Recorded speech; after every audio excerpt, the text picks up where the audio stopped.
Magandang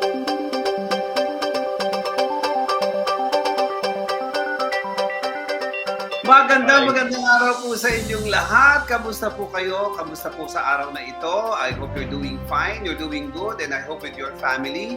Siguro unang tanong ko bago bumati itong ating mga kaibigan ay meron ba kayong anak na nabibilang sa tinatawag natin na Generation Z? Di ba meron tayo nadidinig na Gen Z, Gen X, Gen R, kung ano yun? Ako, Generator. Kamusta po kayo dyan? Sana kayo po ay nasa mabuting kalagayan. Pero bago tayo magpatuloy sa ating pag-uusapan, ngayong umaga ito, welcome to our podcast, Nueve para Nuevo. Narito si Mr. Bagong Pinoy and of course, si Nueve para Nuevo. Katok po natin ang aking kasama gwapong-gwapo ngayon, Mr. Boogie. Hi partner, good morning. Hello partner, magandang umaga at magandang umaga sa lahat ng mga nakikinig at nanonood sa atin ngayon.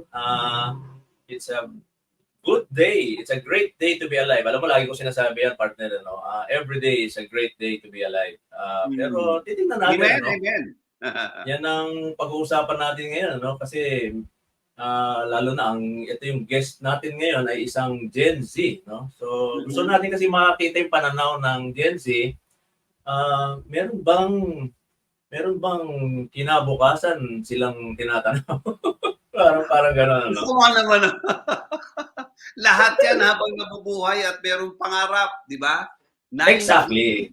Kaya nga natin yan, may pag-asa yan, di ba? May pangarap.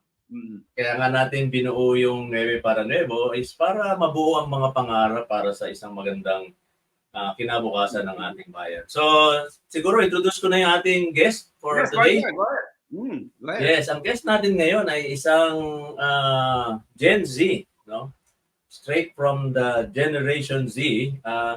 Ang pangalan niya actually ay Sigourney. So kung naalala mo yung pelikula before na ang bida ay si Sigourney Weaver, tama ba yun? Palagay ko parang doon siya pinangalan ng kanyang mga magulang. Pero ang nickname niya ay Siggy.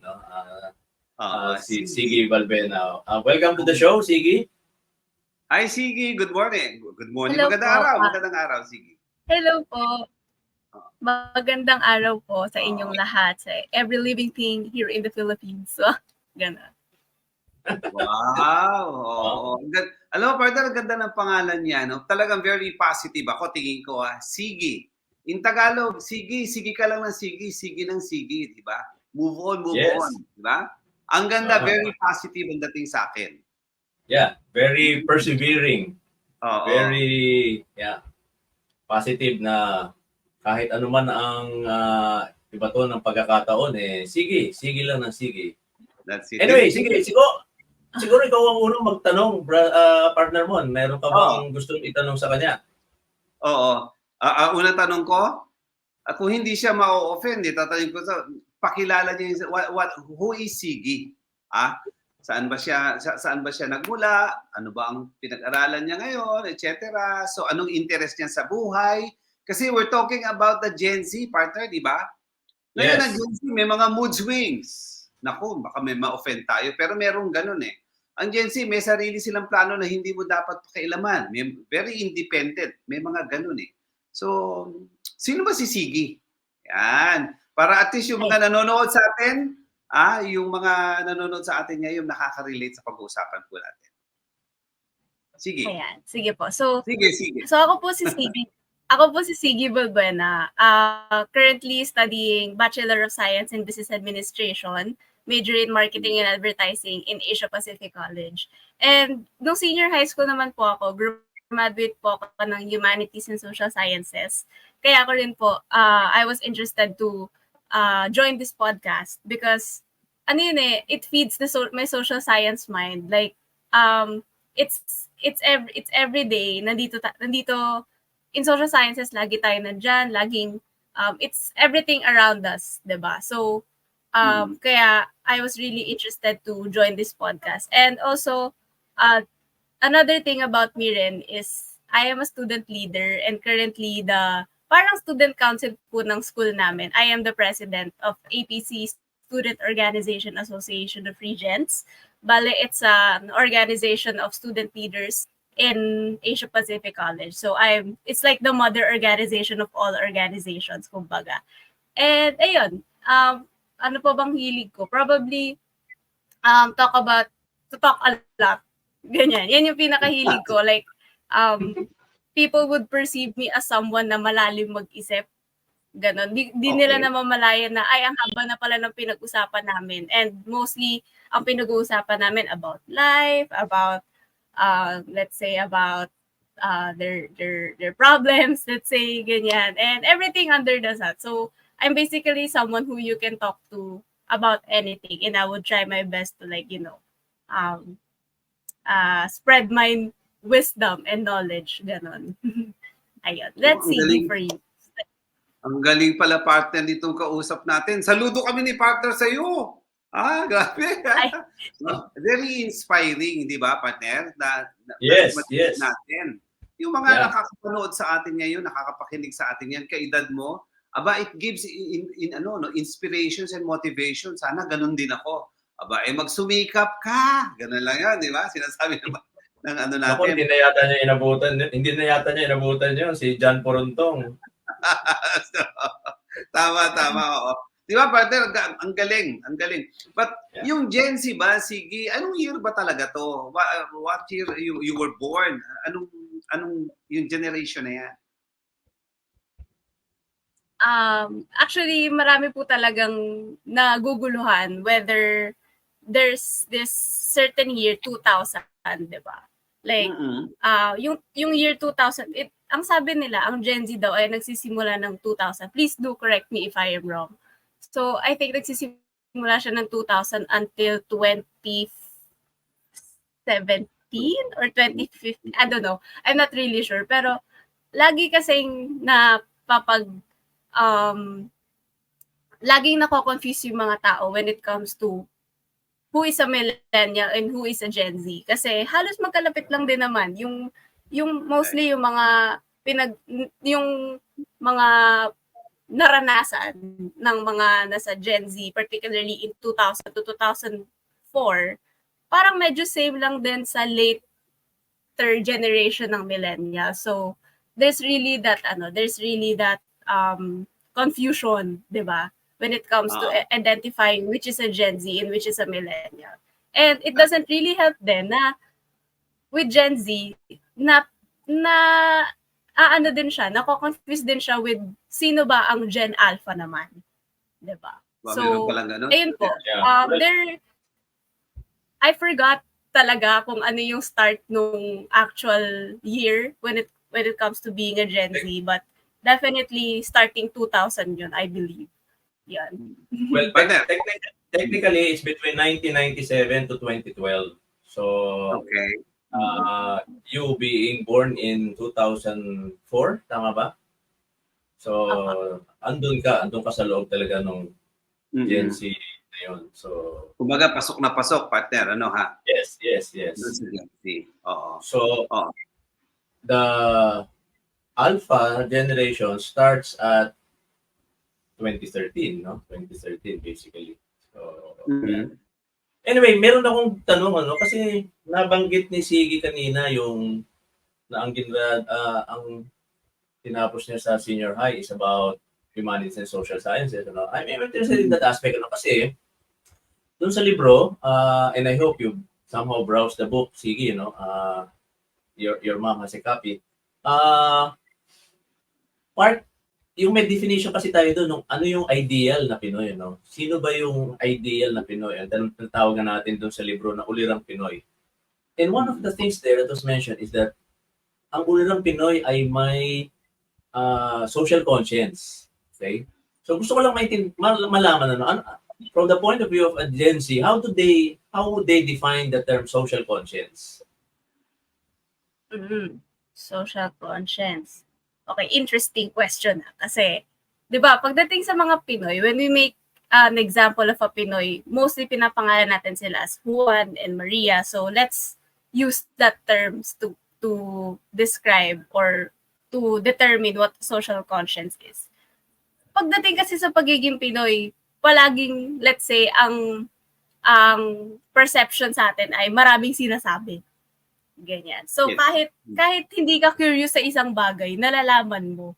Kaya, kahit kakapanganak mo lang, let's say, o kahit bata ka pa lang, aware ka na sa surroundings mo. Kahit pa, kahit pa, let's say, maliit na bagay lang yan. Diba? Filipinos are very known to be observant.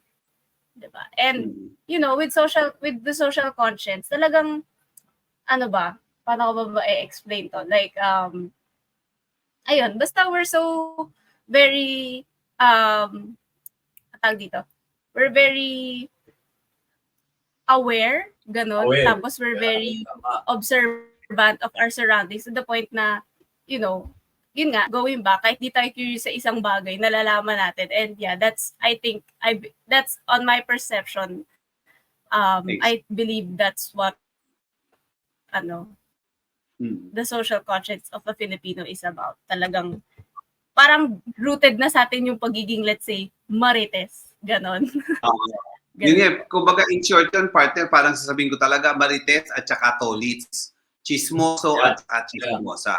Deeply rooted among Filipinos yan. Kailangan, kasi pagka walang ganon, tama yun sa mga social conscience na sinasabi. Pagka walang ganon si Pinoy, parang feeling mo kahit ako, kahit hindi ako Gen Z, parang feeling ko parang hindi ako in sa isang grupo.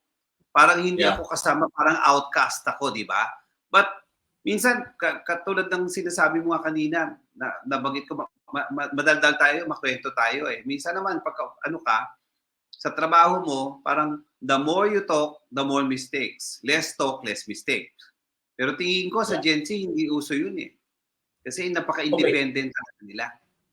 Pero interesting yun. Tama yun, no? Sabi natin na tayo ay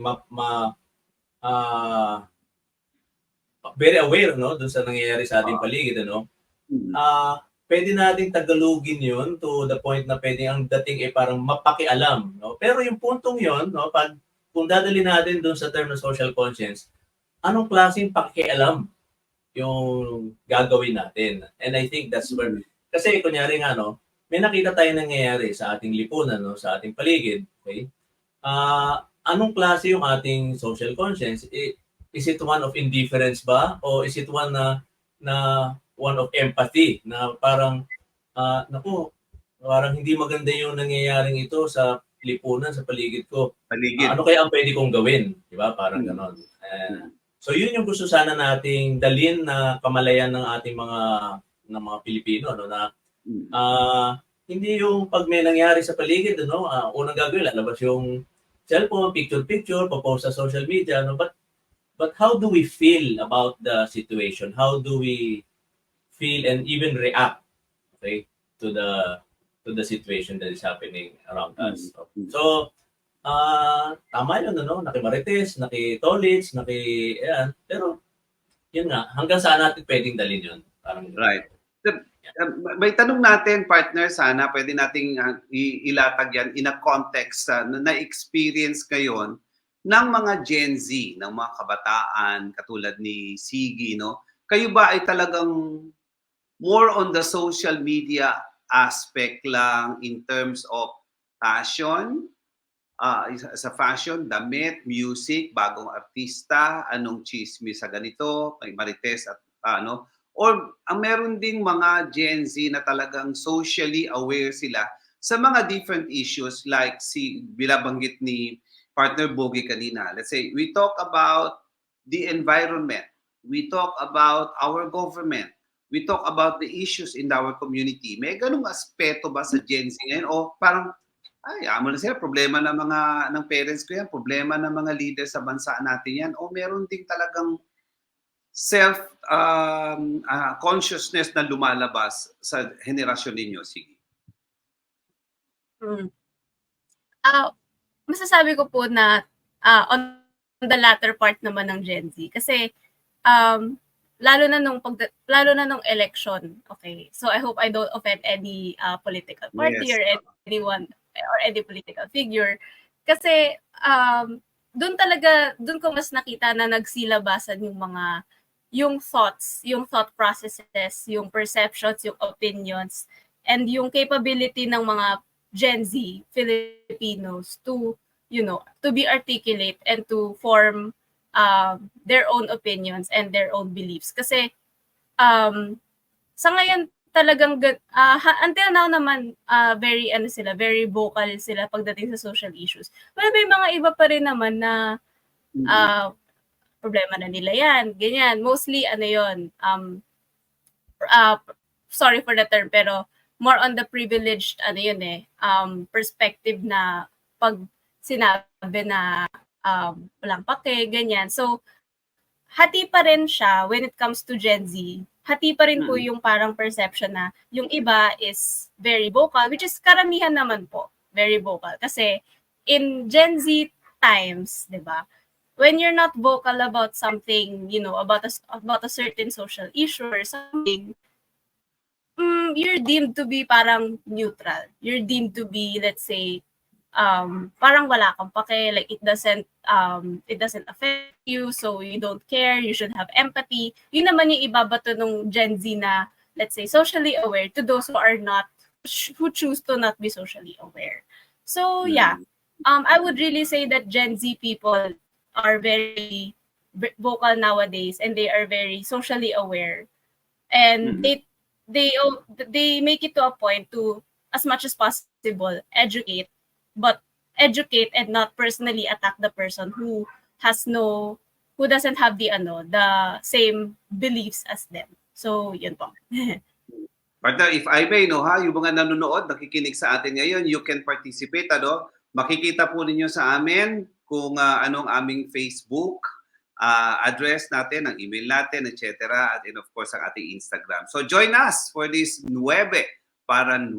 Partner, parang natatahimik ka, napapaisip ka ng malalim sa sinasabi ni Siggy. Oo, hindi malalim eh. Oo nga. I'm very amazed na may kasi minsan mayroong perception kasi na yun nga that the Gen Z in general are parang indifferent.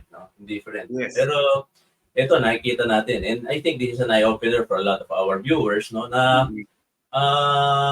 nasa sa tao yan nasa tao yan. And in fact, I think it does not dapat at some point we should try to avoid yung labels na millennials or Gen Y or Gen Z because at some point we will reach a point na tayong lahat sama-sama tayo, pare-pareho tayong Pilipino, and we are rooting for the same changes na gusto nating mangyari. And dapat kahit magkakaiba man ng pananaw, magkaroon tayo ng punto na magkakasama-sama yung ating mga adhikain, yung ating mga ideas.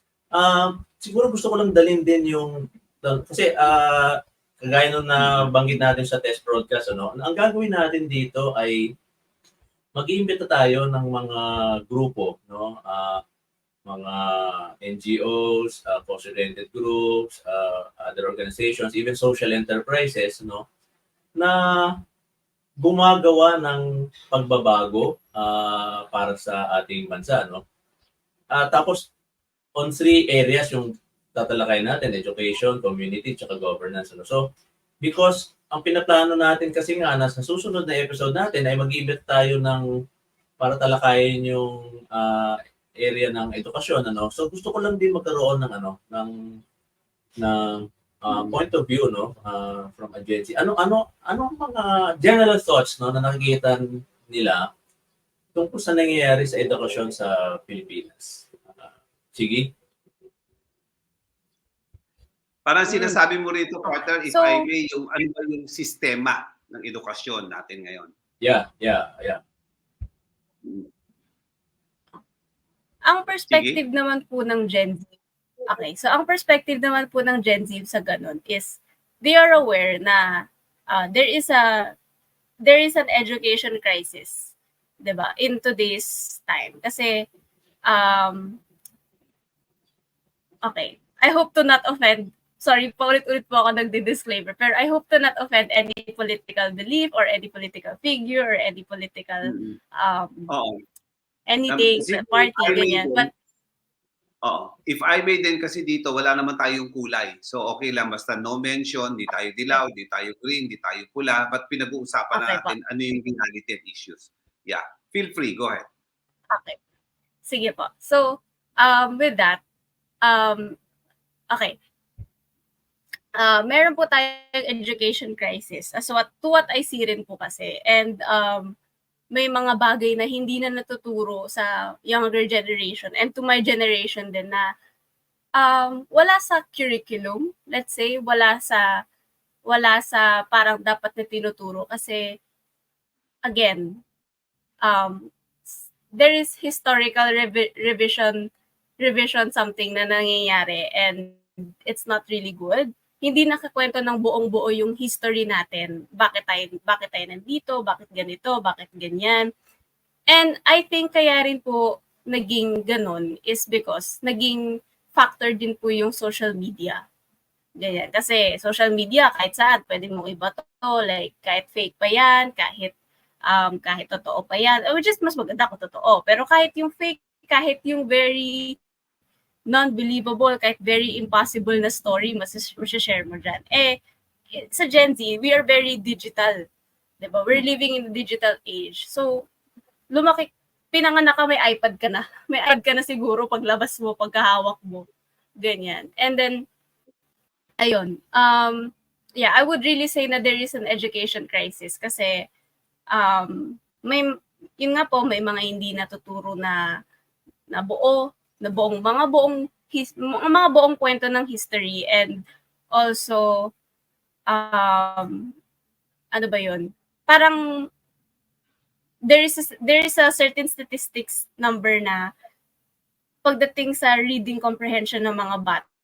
Imagine a grade 6 or grade, I don't know if you've heard about this news na there's a group of students where nasa certain sila, I think grade 4 to grade 6, they can't read well, nor can't speak well. Diba? Right. They can't even present well. Na tinuro na yan nung high school pa lang. Sa dami ng presentation, sa dami ng research presentations ng junior high school, even to senior high school, na hanggang ngayon sa college, why can't you present well? Why can't you articulate your thoughts well? Why can't you make a simple, let's say, PowerPoint presentation just to,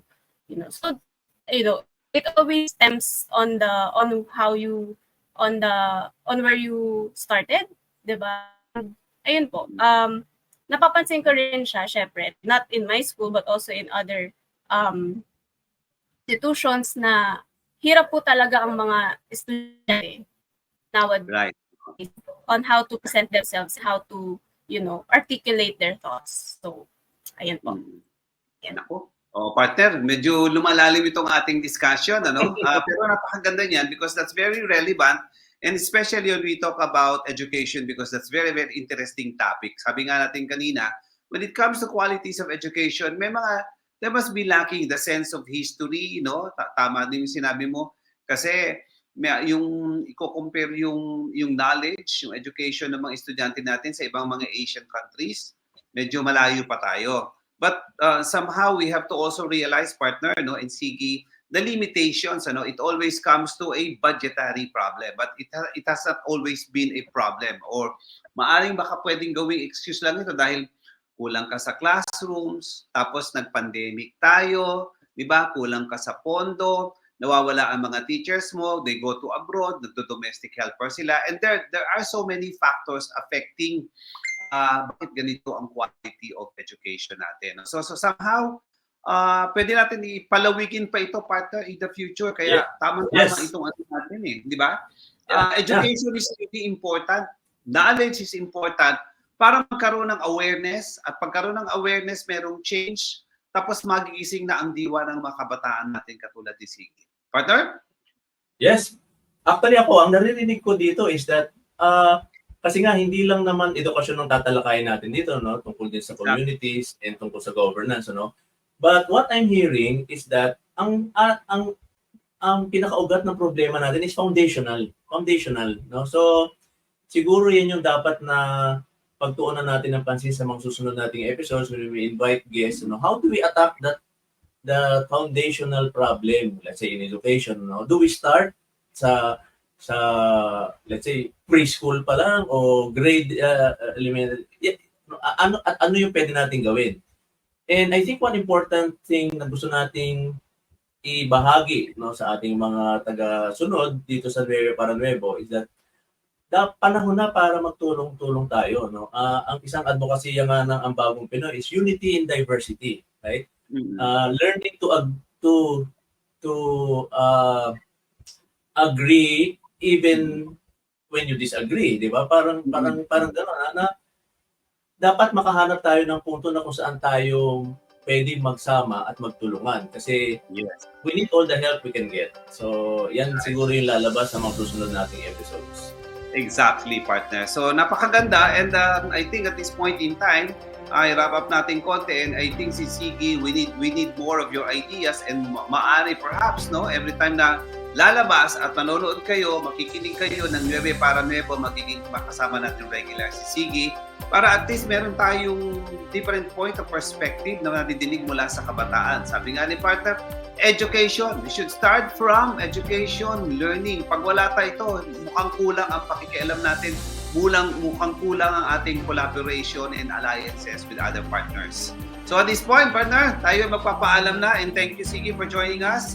Thank you to our dear viewers and listeners sa Nueve para pati words, partner.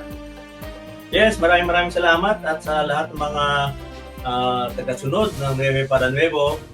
Siguro po, ito lang yung ating sasabihin, no? Gisingin po natin ang ating social conscience. Ayun. Sige. So, ang parting words ko naman ay sana po maging socially aware tayo pagdating sa mga bagay-bagay. Hindi po nakakatulong na nakahiga lang tayo on a daily basis. 'Di ba? Dapat rin tayo, umaction din tayo sa hindi lang sa social media kundi sa actual din natin. Yan. Ayun. Sa akin naman, siguro palaging ituloy natin yung pakikialam natin. We should be socially aware. And of course, let's follow our heart. This has been your host and your partner, si Boogie. Ito po naman si Mon Ilagan with Siggy.